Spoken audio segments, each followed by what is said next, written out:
பேசலாமா? அதாவது புதிய நண்பர்களே, என்னுடைய அந்த புதிய கால அழைப்பு ஏற்று வந்ததுக்காக எல்லாருக்கும் நன்றி. இந்த புஷ்மிக்கோட நோக்கம் என்னன்னா, நண்பர் ஸ்ரீராம் ராஜு ஒரு பேர். இவர் நடிகர் விஜயோட ரசிகர், தர்ம ரசிகர், பக்தர் கூட சொல்லலாம். அவர் மேலே அவ்வளோ தேசிக்குள்ளவர். அவர் படம்னா இவர் தொடர்ந்து ஒரு படம் எதோ போய் பார்க்குறாரு, 50 வாட்டி அந்த தேட்டர் தொடர்ந்து போய் பார்க்குறாரு. அப்படி அவர் மேலே ஒரு பிடிப்பு பார்த்தோம். அவர் மேலே ஒரு அன்பு, ரசிகரை தாண்டி இருக்கக்கூடிய ஒருத்தர் அவர்.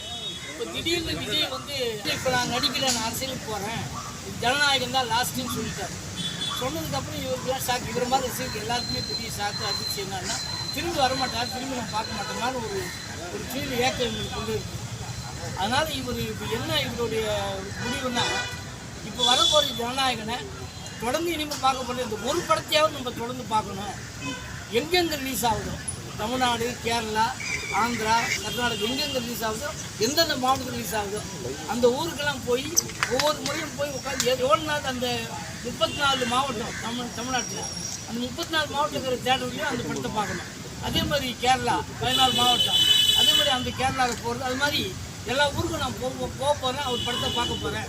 அதே மாதிரி அந்த விஜய் ரசிகர்களும் அவங்களும் கண்டிப்பாக இதை ஏற்றுக்குவாங்க. எனக்கு ரொம்ப வேதனையாக இருக்குது அவர் இதோட வரமாட்டேன்னு சொன்னது.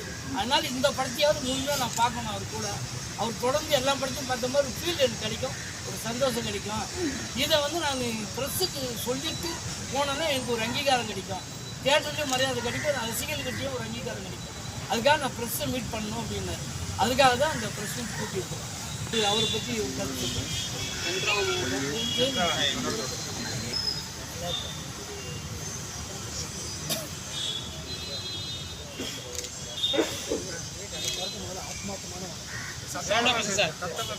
எல்லாருக்கும் முதல்ல ஆத்மார்த்தமான வணக்கம். முதல் முறை இந்த மாதிரி வழக்கமாக இருக்கு. சார் எல்லாம் டிவியெல்லாம் பார்த்துருக்கேன்.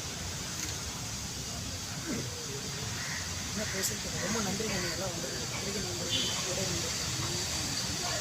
வெளிச்சமாக இருக்குது, சந்தோஷமாகவும் இருக்குது.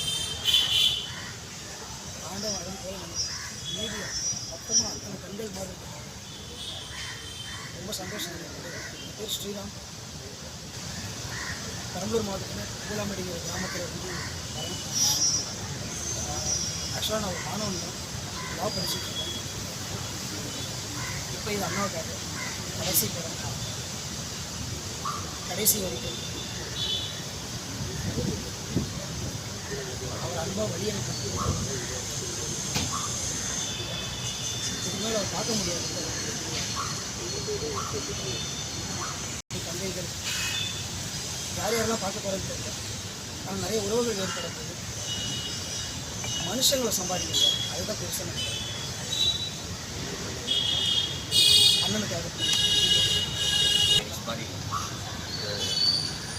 இளைய தளபதியோட படத்தை பார்க்குறதையே ஒரு பெரிய ஷெடியூலாக போட்டு அதை ஒரு 50-60 நாள் படம் கடைசி நாள் தியேட்டரில் ஓடுற வரைக்கும் போய் எல்லா தியேட்டருக்கும் போகணுங்கிற ஒவ்வொரு ஸ்டேட்டாக போகணுங்கிற அந்த முன்னெடுப்பு ரொம்ப ஆச்சரியமாக இருந்துச்சு. இது உணர்ச்சிவசப்பட்டு தளபதி இனிமேல் பார்க்க முடியாதுன்னு சொல்லாது, டெய்லி பார்க்கலாம், டெய்லி சொல்கிறோம். அது சினிமாவில் நடிக்கலன்னு சொல்கிறாரு, அவ்வளோதான். ஒரு அம்மா வயிற்றுலேருந்து ஒரு குழந்தை பிறகுது, அதுக்காக தொப்புள் கொடி கட் பண்ணாமல் இருக்க முடியுமாண்ணா? இது மாதிரி இன்னொரு இடத்துக்கு போனோம்னா அவனை இழந்து அவன் படிக்கிறோம், காலேஜில் படிக்கிறோம், ஸ்கூலில் படிக்கிறோம், வேறு இடத்துக்கு போனோம்னா அது விட்டுட்டு தான் அங்கேயே இருக்க மாதிரி இருக்க முடியாதுல்ல. ஒரு மக்கள் பணிக்கு வராருன்னா அப்போ இதை விட்டு தான் ஆகணும். இதுக்கெல்லாம் அழுது எமோஷனலாக ஆகக்கூடாது. நான் தம்பி மாதிரி இருக்கிற ரசிகர்களுக்கு என்னோடய அன்பான ஒரே ஒரு சின்ன வேண்டுகோள், உங்களுடைய தூய்மையான, அதாவது உங்கள் எல்லாருக்கும் தெரிஞ்ச விஷயம், தமிழ் நடிகர்கள் மட்டும், தமிழ் சினிமாவில் மட்டும் இல்லை, இந்திய சினிமாவில் இல்லை, உலக சினிமாலேயே இளைய தளபதி மாதிரி ஒரு வெறி கொண்ட கோடிக்கணக்கான இதயங்களை வச்சிருக்கிற ஒரே ஒரு நடிகர் அப்படின்னா அது இவர் தான் சொல்ல முடியும். உலகம் முழுக்க எந்த ஹாலிவுட் எடுத்துட்டா கூட இப்படி இருக்க மாட்டாங்க. அவ்வளோ லவ், அவ்வளோ அன்பு, கண்கலங்கி இந்த மாதிரிலாம். ஸோ நான் எது செஞ்சாலும் உங்களோட அன்பை காட்டுறது எல்லாமே, நீங்கள் ரிலீஸ் டேட்டில் கூட கட் அவுட்டு, பால் ஊற்று எல்லாமே செய்யுங்க. நம்ம ரொம்ப பாதுகாப்பாக செய்யும். நீ பைக்கில் போகிறது ரொம்ப கவனமாக போகும், ஏன்னா உங்களை நம்பி தான் குடும்பம் இருக்குது. ஸோ நீங்கள் செய்கிற ஒவ்வொரு நல்ல விஷயமும் அவருக்கு நல்லதாக முடியும். அவருக்கு நன்மையாக சேரணும். எங்களோட அன்பு வந்து அவருக்கு எதுவும் தொந்தரவு கொடுத்துடக்கூடாது. ஸோ அந்த அன்பு ரெண்டுமே வெற்றி அடைந்தோம். ரசிகர்கள் ரொம்ப பாதுகாப்பாக இந்த வெற்றியை கொண்டாடுங்க, ரிலீஸை கொண்டாடுங்க. ரொம்ப சந்தோஷம். இப்போ வந்து அரசியல் நகருக்கு போயிருக்கிற இளைய தளபதிக்கு என்னுடைய அன்பான ஒரு பெரிய சந்தோஷமான வாழ்த்துக்களை சொல்லிக்கிறேன். ஏன்னா வாழ்த்துக்கள் அவருக்கு. ஸோ என் புதிய கதை படத்தில் வந்து ஸ்நேகன் எழுதின ஒரு கவிதையை வந்து வாழ்த்தா சொல்லி விடைபெறுகிறேன். அது தளபதி அவர்களால் பேசப்பட்ட வசனம். அது வந்து ஐஐடியில் வந்து சென்னை ஐஐடியில் வந்து ஒரு 15 நிமிஷம் செல்ஃப் கான்ஃபிடென்ஸுக்கு அந்த படத்தோட முக்கியமான போர்ஷன்லாம் வச்சுருந்தாங்க.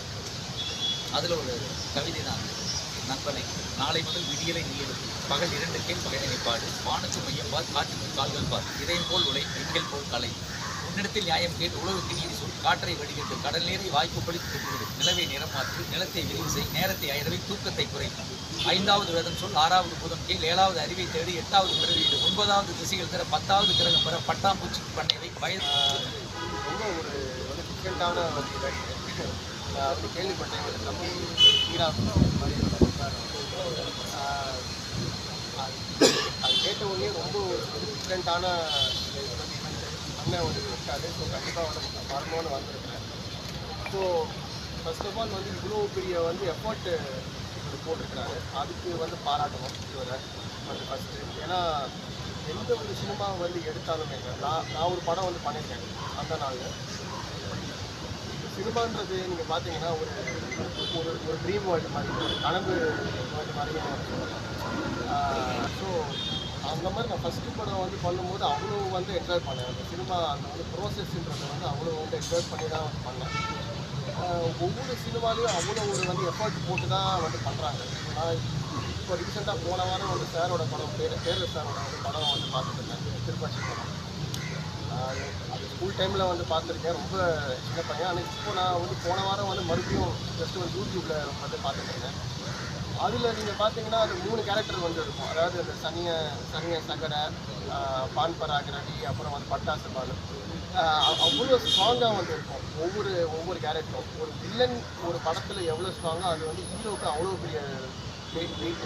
அதுதான் நம்ம எனி ஒரு கமர்ஷியல் படத்தோட வெற்றி பார்த்தாலுமே வில்லன் கேரக்டர் வந்து அதில் ரொம்ப ஸ்ட்ராங்காக வந்து இருப்பாங்க. திருப்பாட்சியா வந்தாகட்டும், இல்லை வந்து இந்தியா வந்தாகட்டும், இல்லை ரஜினி சார் பண்ண பழைய சிவாஜி, எல்லா படத்துலையும் நீங்கள் பார்த்தீங்கன்னா அந்த வில்லன் கேரக்டர் ரொம்ப ஸ்ட்ராங்காக இருக்கும். சாரோட படம் புதிய கீதை வந்து அது வந்து நான் ரொம்ப சின்ன வயசில் வந்து பார்த்துருக்கேன். அது வந்து மோட்டிவேஷனுக்கான ஒரு படம். அதில் வந்து சாரதின்ற ஒரு வந்து கேரக்டர் வந்து எந்த அளவுக்கு ஒரு பாசிட்டிவ் திங்கிங்கில் வந்து இருப்பார், ஒரு பாசிட்டிவ் திங்கிங்னால எப்படி அவரோட விதியே வந்து மாற்றாருன்னா வந்து ஒரு கதை. அதுவும் ஒரு அருமையான அமித்ஷா படம் வந்து சொன்னீங்கன்னா லாஸ்ட்டில் அந்த ஃபேன் தான், ரசிகர் தான். அந்த வந்து ரசிகம் கொடுக்குற ஒரு வந்து அன்புனால தான் இன்றைக்கி சினிமா வந்து போயிட்டு இருக்கு. ஸோ இவர் பண்ணுற முயற்சிக்கு ஒரு பெரிய வாழ்த்து. வணக்கம் சார். சைலண்ட் ஸ்ரீராம் ராஜ்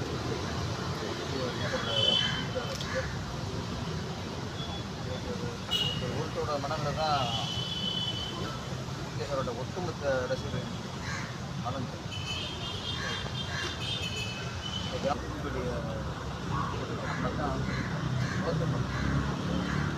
மாதம் கற்பனை இருந்தாச்சு.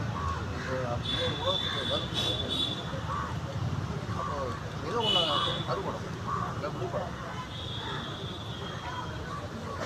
அப்படின்னா பார்த்தா நெக்ஸ்ட்டு வருஷம் போகணும். ஹைஸ்கூல் வெளியே மகன் சொல்லுவோம்.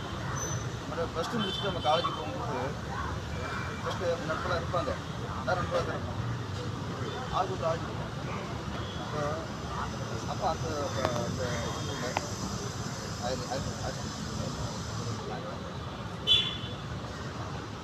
ஒரு மனிதன் போட்டு அதுக்கு அந்த கண்ணீர் வந்து அது ஒரு பொறுப்பான கண்ணீர். கல்யாணத்துக்கு அனுப்பி அந்த கண்ணீர் வந்து மக்கள் முகத்தில் வரைக்கும் அந்த கண்ணீர் கண்ணீரில் பல இருக்குது. அது மாதிரி இப்போ இவர் டென்த்தாங்கிறாருன்னா இது வந்து வீட்டுக்கு பொண்ணு அனுப்பும்போது ஒரு தாய் சென்ற தன்மை. தாய் அழுதுன்ட்டு கல்யாணம் பண்ணாமல் கூப்பிட்டு தெரியுமா? அப்போ அது கல்யாணம் போயிடுச்சு. அந்த மாதிரி சார் ரசிகர்லாம் வந்து போடுறாங்க, தொடர்ந்து படம் நடிப்புங்கிறது அவர் இங்கேயே சும்மாவே திரும்பி இருந்தார். அதே சமயம் சாருக்கு நம்ம தெரிஞ்சு என்னன்னா எப்படின்னா இது வந்து ஒரு இது கடைசி படம்.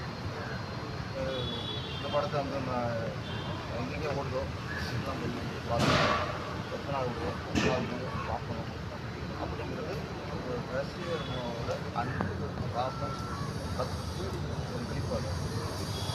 அப்படி இது வந்து ஒரு தடவை போகிறார். இது பயணத்தை விட இது ரசிகரோட யாத்திரை சொல்லும். யாத்திரை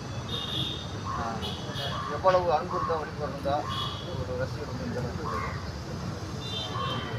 மாவட்டமாக மாநிலமாக இங்கே தான் சார். அப்போ இந்த மாதிரி நடிகர் இருக்காங்கல்ல, இந்த மாதிரி கோடிக்கணக்கான ரசிகர்கள் கொண்டு வந்து நடிகர் இருக்காங்கல்ல, இதுக்கெல்லாம் ஆண்டவன் வரக்கூடிய வாழ்த்துக்கள். விஜய் சார் இருக்குன்னா இப்போ அரசியல் பயணம் உங்களுக்கு. அரசியல் பயணம் போது நீங்கள் சினிமாவை ரோட்டில் ஓரம் கட்டிட்டு அந்த பயணம் இல்லை. ஒரு யாரும் அந்த எதிர்பார்ப்பு இல்லை. ஒரு ரசிகர் அதை எதிர்பார்க்க மாட்டாங்க, மக்களும் எதிர்பார்க்க மாட்டாங்க, அரசியல் எதிர்பார்க்க மாட்டாங்க.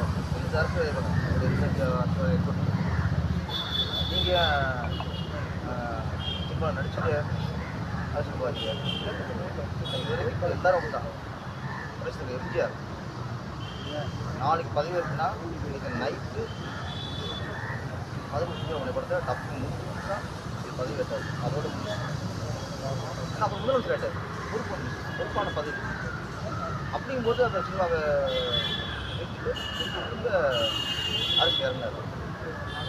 அந்த மாதிரி சூழ்நிலை வரும் பட்சத்தில் விஜய் சார் பவன் கல்யாணம் தான் நடிச்சுட்டே இருக்காரு. நம்ம ஒரு விஜயகாந்த் சார் கட்சியாக இருந்தார். அவர் எழுதி தலைவராக ஆனார். அப்புறம் நடிச்சுட்டே இருந்தார். அதனால் இது ஒரு இடையூறு இல்லை. இதை பொறுத்த வரைக்கும் இது ஒரு சினிமாவில் நடிக்கிறது ஒரு பெரிய இது நாங்கள் இங்கே ஒன்றே ஒன்று தான் நாங்கள் தெரிஞ்சுக்கிறது என்னன்னா மக்களுக்கு மேலே நம்பிக்கை இருக்கும். சினிமாவில் பயணிச்சுட்டு நம்ம மற்ற 10 பேர் பதிலாக 50 நடிகர் கட்சி ஆரம்பித்து நடிச்சிடக்கூடாது, அது வேறுபடணும். அப்பா உச்சத்தில் தூக்கி போட்டு சினிமா தூக்கி போட்டு அரசு மாட்டா இருப்பா அப்படிங்கிற ஒரு நம்ம மக்களுக்கு நம்மளோட நம்பிக்கை வரும். அது ஒன்று தான் இல்லை ப்ளஸ்ஸாக பார்க்கணும்.